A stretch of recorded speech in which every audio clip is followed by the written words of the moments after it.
Bonjour à toutes, bonjour à tous. On se retrouve aujourd'hui pour une nouvelle semaine de l'arrêt du jour.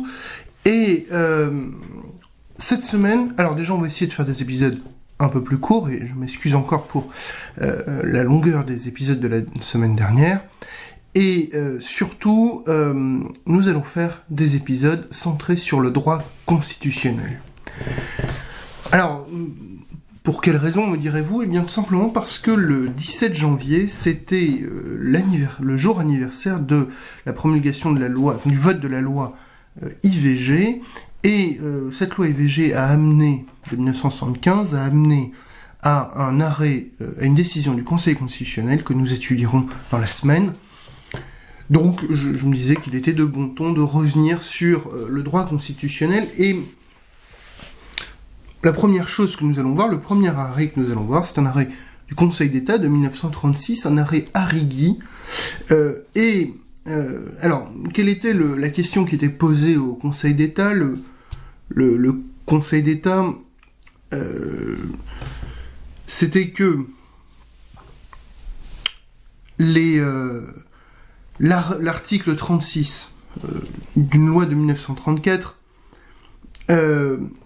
et les décrets qui en ont suivi, qui datent du 4 avril et du 10 mai, seraient contraires aux lois constitutionnelles du 25 février et du 16 juillet 1875. Alors, il faut faire un petit peu d'histoire. Il faut se rappeler que la Troisième République n'a pas de constitution en tant que telle, qu'elle n'a que 3 lois constitutionnelles qui ont été prises en 1875, qui ont été prises juste avant de nouvelles élections législatives, et qui ont organisé un petit peu le fonctionnement constitutionnel de la Troisième République, mais il n'y avait pas de constitution en tant que telle, pas au sens propre.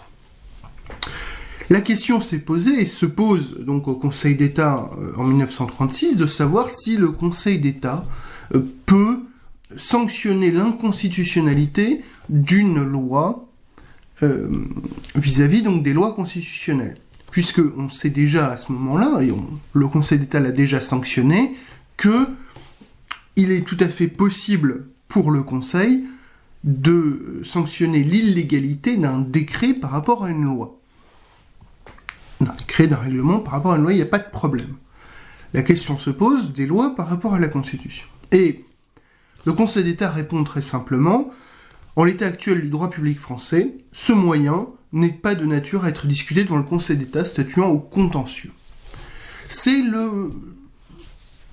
réellement le point d'arrêt des considérations de certains juristes qui pensaient que le Conseil d'État serait en mesure effectivement de connaître des cas d'inconstitutionnalité et pourrait donc à terme être une Cour suprême à la française jugeant de l'inconstitutionnalité des lois. Nous verrons, et nous le savons, que la Ve République a définitivement exclu cette éventualité et y a remédié en créant le Conseil constitutionnel. Et ce Conseil constitutionnel, nous allons y venir dès demain, puisque dès demain, nous allons voir l'une des premières grandes décisions du Conseil constitutionnel, que vous connaissez forcément, qui est donc une décision du Conseil constitutionnel par laquelle il va pour la première fois se saisir de son pouvoir d'interprétation de la constitutionnalité de la loi, et donc de sanction de l'inconstitutionnalité d'une loi par rapport à des lois, par rapport à des principes constitutionnels ou des droits à valeur constitutionnelle. Et bien entendu, c'est la très célèbre décision du Conseil constitutionnel, liberté d'association de 1971. Voilà, je vous dis à demain, et j'espère que ce sera le début d'une nouvelle semaine qui sera où vous connaîtrez de beaucoup de joie en ce début d'année. Bonne semaine à tous et bon courage.